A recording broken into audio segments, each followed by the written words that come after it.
বিসার math ক্লাসে আবারও স্বাগতম। আজ আমরা নতুন কারিকুলাম 2024 শিক্ষাবর্ষে নবম শ্রেণীর যে নতুন গণিত বই, সেই গণিত বইয়ের প্রকৃতি ও প্রযুক্তিতে বহুপদী রাশির আমরা প্রাথমিক আলোচনা বলতে গেলে এটা প্রাথমিক আলোচনা। এর আগেও আমরা একটি প্রাথমিক আলোচনা নিয়ে মাত্রা, মুখ্য সহগ, মুখ্য পদ, ধ্রুবপদ নিয়ে ভিডিও আপলোড দিয়েছি। এটা পর্ব হচ্ছিল 10, এখন আপনাদের পর্ব 11। তো এর আগে আমরা 10টি পর্ব আপলোড দিয়েছি। এখানে আরো কিছু অঙ্ক তোমরা পাবে, দেখলে তোমরা অবশ্যই বুঝবে আশা করি। আর এখন আমরা যে জিনিসটা নিয়ে আলোচনা করব সেটা হলো সাধারণ পদ, এক চলক বিশিষ্ট, দ্বিচলক বিশিষ্ট, তিন চলক বিশিষ্ট। এটা নিয়ে একটু আলোচনা করব। এক চলক বহুপদী কোনটা, দুই চলক বহুপদী কোনটা, তিন চলক বহুপদী কোনটা, এটা একটু বোঝার জন্য আমরা আলোচনা করতেছি। হয়তো অনেকেই জানো, অনেকেই জানো না। যারা জানো না তাদের জন্য সেই আলোচনাটি। এক চলক বিশিষ্ট বহুপদীর সাধারণ পদ, বহুপদীর সাধারণ পদ। সাধারণ পদ হলো এটা a x power M. A x power M হলো এক চলক বিশিষ্ট বহুপদীর সাধারণ পদ। এ এক্স পাওয়ার এম, তার অর্থ কি? এটা হলো সাধারণ পদ। এটার ব্যাখ্যাটা হলো এ হলো সহগ বা কোনো একটি নির্দিষ্ট সংখ্যা। এটা হলো একটা সহগ অথবা নির্দিষ্ট কোনো, এটা নির্দিষ্ট কোনো সংখ্যা হতে পারে।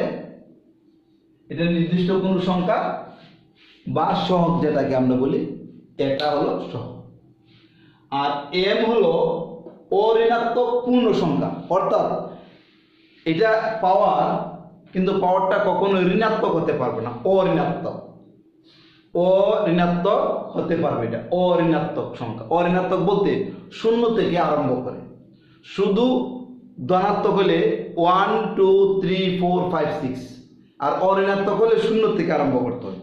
যেমন মনে করো 0 1 2 3 ডট ডট ডট, আর এদিকে আছে -1 -2 -3 ডট ডট ইত্যাদি। আমরা যদি আবার একটু নিচে লিখি 0 1 2 3, দেখো 1 থেকে আরম্ভ করলে 1 2 3 4 5 6 যাই থাকবে সেগুলোকে বলা হয় ধনাত্মক সংখ্যা।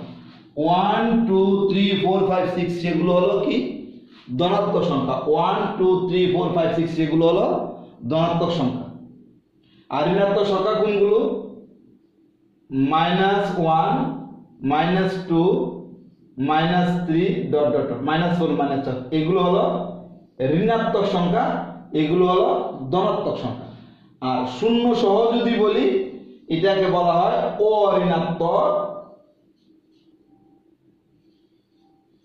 অঋণাত্মক সংখ্যা। তাহলে আমার এই এমটা শূন্য হতে পারে, 1 হতে পারে, 2 হতে পারে, 3 হতে পারে, সেই জন্য লিখছি এম হলো অঋণাত্মক পূর্ণ সংখ্যা। এম কে ওই পদের মাত্রা বলা হয়। এই এমটা হলো মাত্রা বা পাওয়ার বা ঘাত বা সূচক, অঋণাত্মক পূর্ণ সংখ্যা। আর এটা হলো, এই এমটা হলো মাত্রা। তাহলে আমরা এম কে ওই পদের মাত্রা বা ঘাত বা ডিগ্রি বলি, অথবা সূচকও বলি। এরপর আসো দুই চলক বিশিষ্ট বহুপদীর সাধারণ পদ। দুই চলক বিশিষ্ট বহুপদীর সাধারণ পদ হলো কোনটা? এ এক্স পাওয়ার এম ওয়াই পাওয়ার এন। তাহলে দেখো দুই চলক মানে এক্স একটা চলক, ওয়াই একটা চলক, দুইটা চলক থাকবে, এক্স চলক ওয়াই চলক। এটা হলো দুই চলক বিশিষ্ট বহুপদী রাশির সাধারণ পদ হলো এটা a x power n y power N x এবং ওয়াই দুইটা চলক থাকবে এখানে এটা কি এটা হলো সহগ বা নির্দিষ্ট সংখ্যা আর এম ও এন হলো অঋণাত্মক পূর্ণ সংখ্যা মানে এখানে 0 হতে পারে 1 হতে পারে 2 হতে পারে 3 হতে পারে এম এর জায়গায় কিন্তু মাইনাস হবে না ঋণাত্মক সংখ্যা হবে না অঋণাত্মক পূর্ণ সংখ্যা পূর্ণ অঋণাত্মক পূর্ণ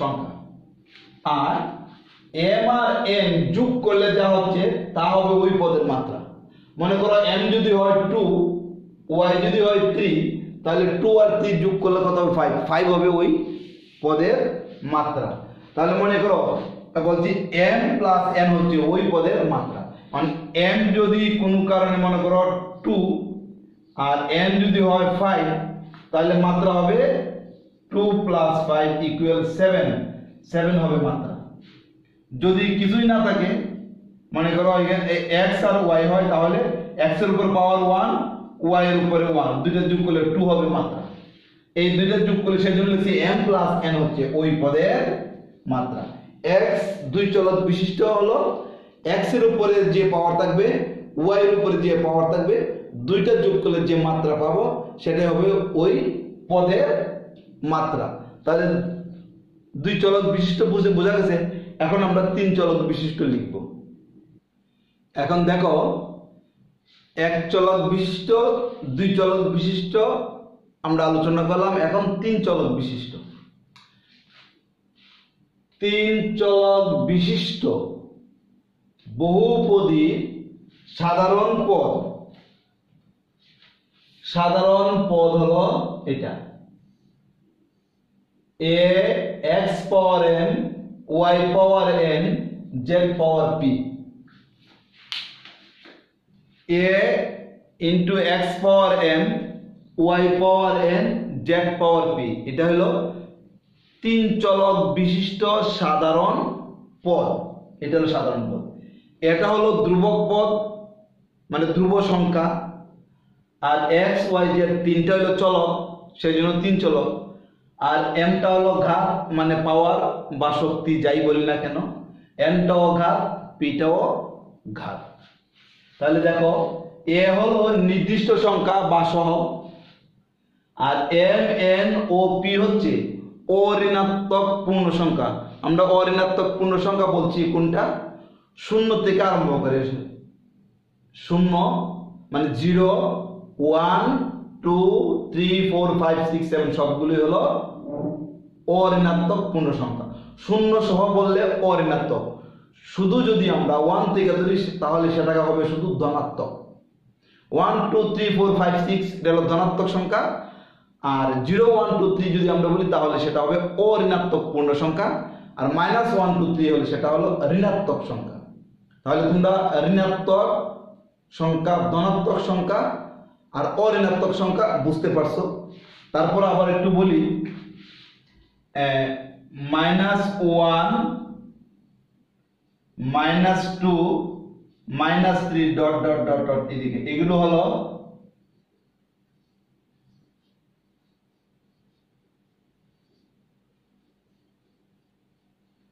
ঋণাত্মক সংখ্যা আর 1 2 3 ডট ডট এগুলো হলো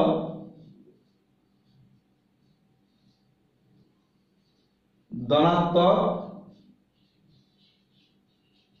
এগুলো হলো ধনাত্মক সংখ্যা আর অঋণাত্মক হলো 0 1 2 3 ডট ডট এটাকে বলা হয় অঋণাত্মক সংখ্যা